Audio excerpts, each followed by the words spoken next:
الشيطان الرجيم بسم الله الرحمن الرحيم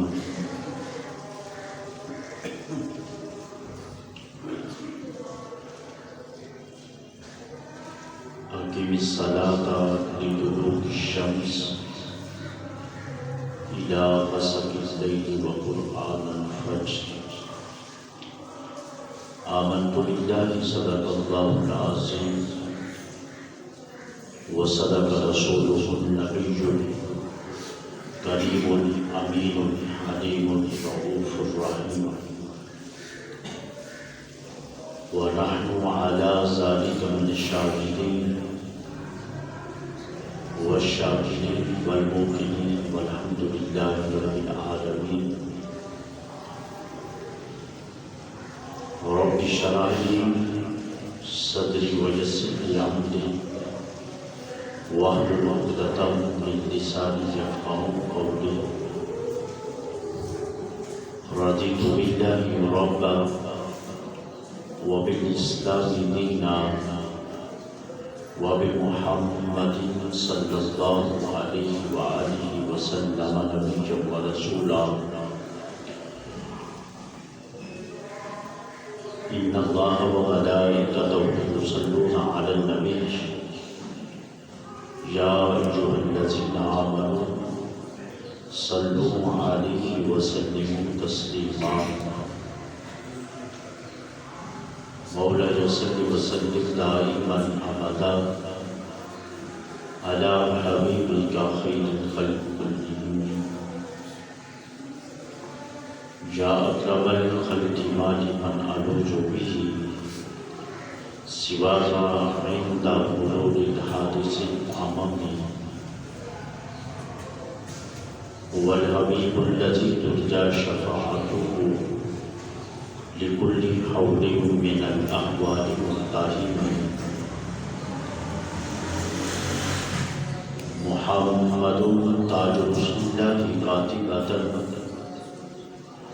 محمد صادق الأقوال والكلم محمد ذكره لأنفسنا محمد شكره فرد على الأمم محمد سيد الكونين والثقلين والفريقين من عرب ومن عجم يا ربي صل وسلم دائما ابدا على حبيبك خير الخلق كلهم الصلاة والسلام عليك يا سيدي يا رسول الله الصلاة والسلام عليك يا سيدي يا نبي الله الصلاة والسلام عليك يا سيدي يا حجة الله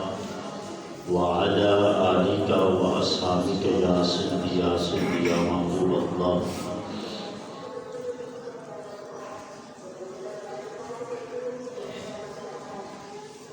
تو غنی از هر عالم من فقیر تو غنی از هر عالم من فقیر روز محشر گزرهای من پذیر گر حسابم رات و بینی ناگزیر از نگاه مصطفیٰ قلمها بغیر یا صاحب الجمال و یا سید البشر من وجهك المنير لك النور إلى القمر لا يمكن ثناؤه كما كان حقه بعد خدا بزرگ توئی قصۂ مختصر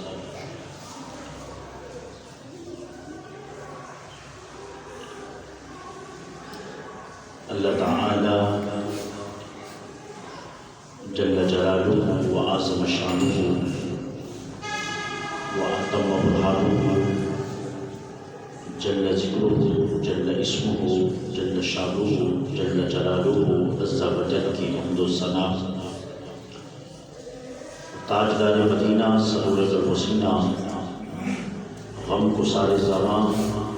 حامی بھی کسان سے دل سربراہ قائد المرسلین خاتم النبیین شفیع المذنبین انیس الغریبین رحمۃ للعالمین آقا انعامدار مدنی تاجدار استاذ مولا کل احمد مجتبیٰ جناب محمد مصطفیٰ صلی اللہ علیہ وآلہ وسلم کے دربار قربان میں ہدیہ درود و سلام عرض کرنے کے بعد ناچیز نے قرآن مجید برہان رشید لا ریب کتاب میں سے قائم قدسہ پر کچھ حصہ تلاوت کرنے کا شرف حاصل کیا۔ دعا ہے خالق کائنات مجھے حق سچ بیان کرنے اور ہم سب کو قرآن و سنت کے ابلاغ و تبلیغ کا فہم اور اس پر عمل کی توفیق عطا فرمائے۔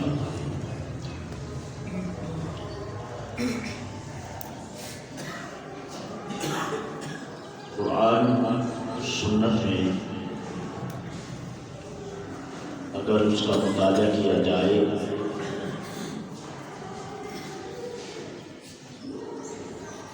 تو انسان کو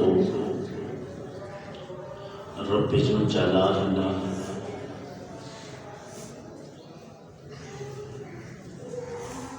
تمام مخلوقات میں سے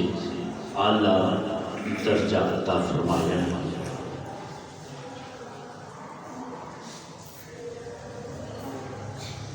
اور پھر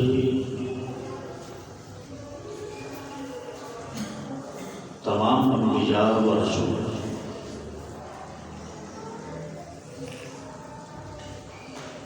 ان میں اتنے درجوں والی عبادات کہ جس میں جیسے کہتے ہیں کہ کم خرچ بالا نشین، اس امت کو رب ذو جلال نے وہ فضائل و کمالات جو دوسرے انبیاء میں ان کی امت میں نہیں بلکہ انبیاء میں موجود تھے، وہ اس امت کو رب ذو جلال نے حضور صلی اللہ علیہ وسلم کے صدقہ سے حضور کی امت کو عطا فرما دی۔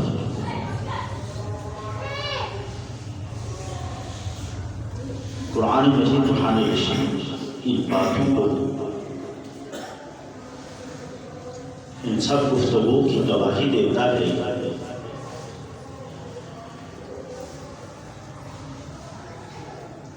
کہ بندہ مومن تیری بڑی شان اور عظمت ہے کہ اگر رب ذو جلال کو تیری تھوڑی سی نیکی بھی پسند آ جاتی ہے تو رب ذو جلال تیرے سارے گناہوں کو معاف فرما دے گا۔ خلوص کے ساتھ، محبت کے ساتھ، پیار کے ساتھ اگر کسی بھائی کی مدد کر دیتا ہے، پڑوسی کی مدد کر دیتا ہے تو رب ذو جلال اس کے گناہوں کو نہیں دیکھتا بلکہ اس کے درجوں کو بھی بلند فرما دیتا ہے، اور اس کا خلوص دیکھ کر رب ذو جلال اس کے درجات کو بلند فرما کے گناہوں کو معاف فرما دے گا۔ یہ ہے حقوق العباد کہ دنیا میں رہتے ہوئے اگر کسی کے ساتھ بھلائی کرتا ہے، نیکی کرتا ہے، خلوصی نیت سے کرتا ہے تو رب ذو جلال اس کے گناہوں کو معاف فرما دے گا۔ تو اگر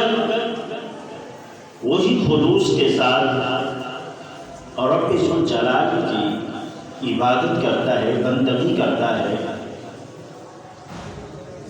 تو رب ذو جلال یقیناً پھر جنت کا وعدہ فرما دیتا ہے۔ ٹائم بھی نہیں ہے، وقت بھی نہیں لگا،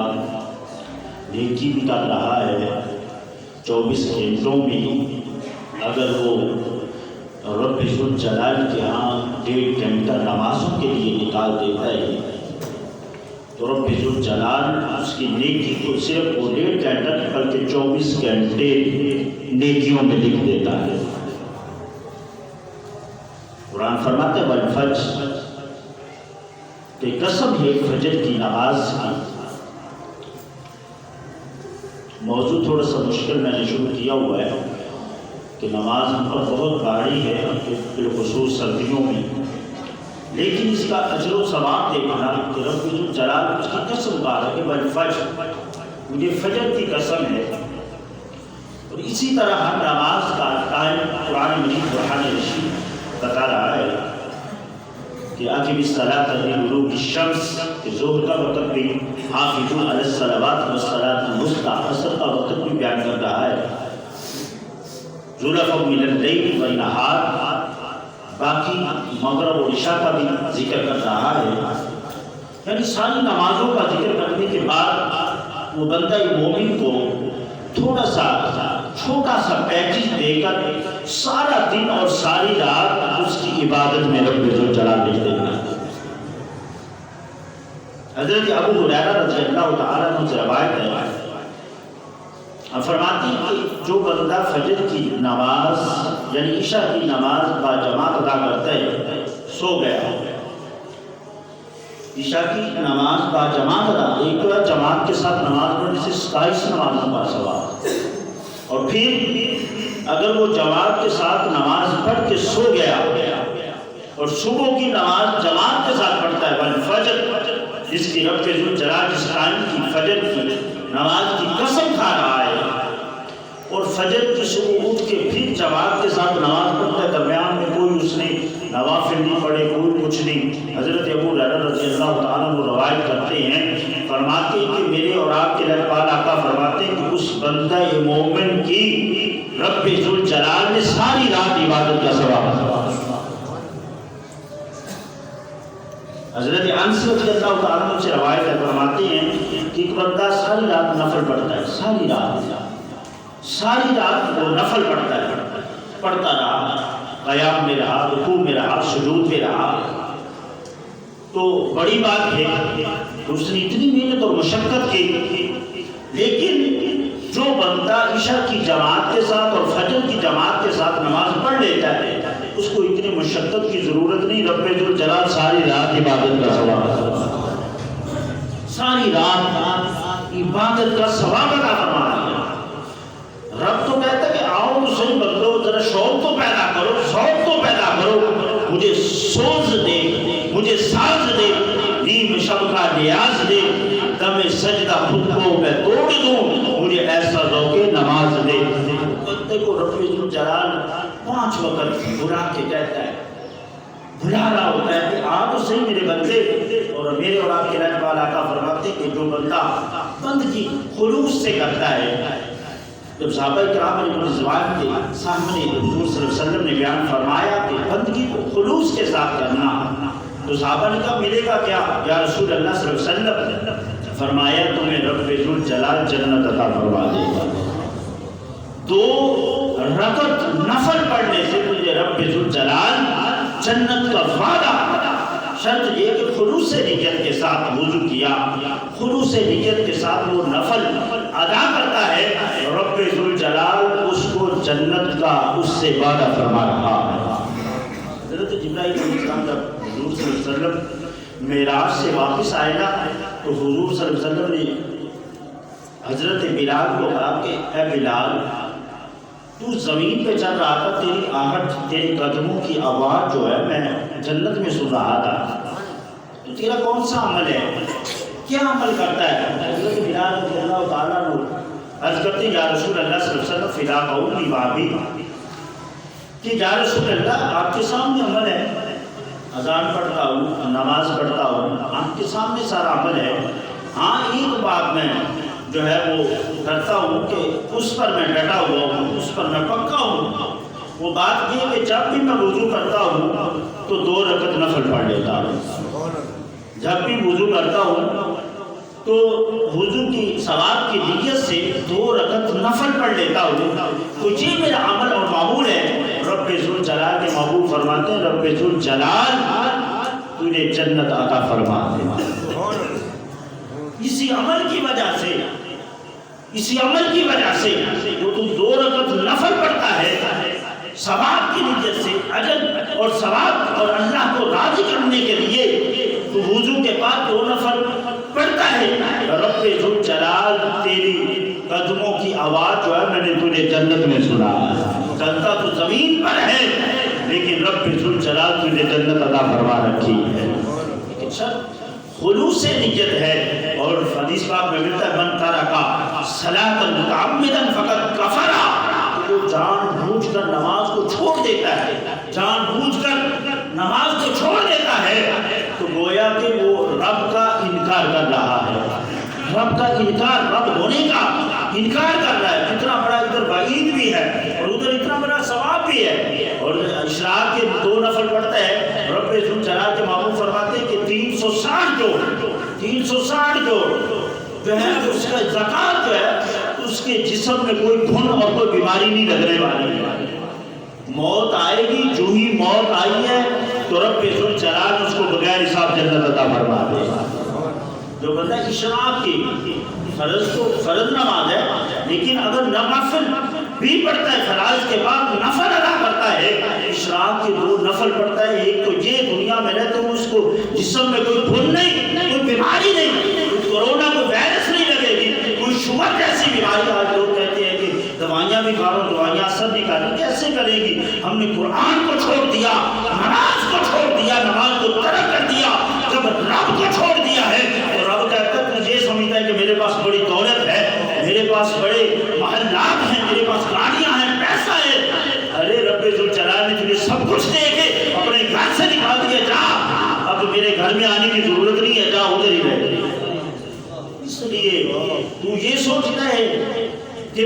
مجھے پاس پیسہ ہے، مجھے رب راضی ہے میرے ساتھ، میرے پاس گاڑیاں ہیں، روپیہ ہے، میرا بزنس ہے، ایسا نہیں ہے۔ رب فرماتے ہیں کہ جا میرے گھر آنے کی میں تجھے توفیق ہی نہیں دیتا ہوں، تو اس کو دیتا ہوں تو مجھے یاد کرتا ہے، میں اس کو یاد کر رہا ہوں۔ رب فرماتے ہیں، حضور فرماتے ہیں من ترک صلاۃ متعمدا فقد کفر۔ ذرا ضامن ہو رہی ہوتی ادھر ہم اپنی مجلسوں میں گھنٹہ جو ہم بیٹھ جاتے ہیں، لیکن ادھر جو ثواب دیکھو کہ 2 نفل پڑھنے سے حضرت بلال رضی اللہ تعالیٰ عنہ کا عمل پسند کہ جنت کا وعدہ ہے، اور حضور فرماتے ہیں کہ جو بندہ اشراق کے نفل پڑھ لیتا ہے ایک تو بیماری سے دور، اور دوسرا رب ذوالجلال اس کو جنت عطا بغیر حساب کے جنت عطا فرما دیتا ہے۔ تو حضرت یوسف بن عبداللہ بن سالم فرماتے ہیں کہ ایک دفعہ میں حضرت ابو دردہ کی تیمارداری میں گیا، آپ بیمار ہو گئے، بیمار ہوئے تو آپ کو پوچھنے گیا کہ رسول اللہ صلی اللہ علیہ وسلم کے عام غلام رہے حضرت ابو دردہ، اور حضرت ابو صدیق کے مشیر میں رہے، حضرت عمر فاروق کے بھی مشیر رہے۔ تو فرماتے ہیں کہ جب میں گیا، حضرت ابو یوسف بن سالم فرماتے ہیں کہ جب میں تیمارداری کے لیے گیا نا تو آج کا آخری وقت تھا، تو میں نے کہا کہ مجھے کوئی نصیحت کر دیجئے، مجھے کوئی نصیحت کر دیجئے جس پر میں عمل کروں گا۔ آپ نے رسول اللہ صلی اللہ علیہ وسلم کا زمانہ بھی پایا، غلام رہے، صدیق اکبر کے بھی مشیر رہے، نزدیک رہے، عمر فاروق کا بھی آپ نے زمانہ اور آپ ساتھ رہے، آپ کے غلام رہے، تو مجھے کوئی نصیحت۔ حضرت ابو دردہ بیمار ہیں، آخری وقت ہے، آپ فرماتے ہیں کہ اس وقت موت کا وقت قریب ہے، اس وقت کوئی جھوٹا بھی ہے تو وہ بھی سچ بولے گا، تو اے یوسف بن عبداللہ میری ایک بات یاد رکھنا کہ سجدے کو ترک نہ کرنا، سجدے کو ترک نہ کرنا، کیونکہ سجدہ ایسا عمل ہے کہ رب ذوالجلال کے نزدیک میرے اور آپ کے لاجپال آقا فرماتے کہ جو ہی انسان بندہ مومن سجدے میں ہوتا ہے تو رب ذوالجلال کے اور زیادہ قریب کوئی اور شخص ہوتا ہی نہیں، یعنی جتنا سجدے میں قریب ہوتا ہے اتنا کوئی اور زیادہ قریب نہیں ہوتا۔ تو سجدہ کیا کرو، سجدہ جو ہے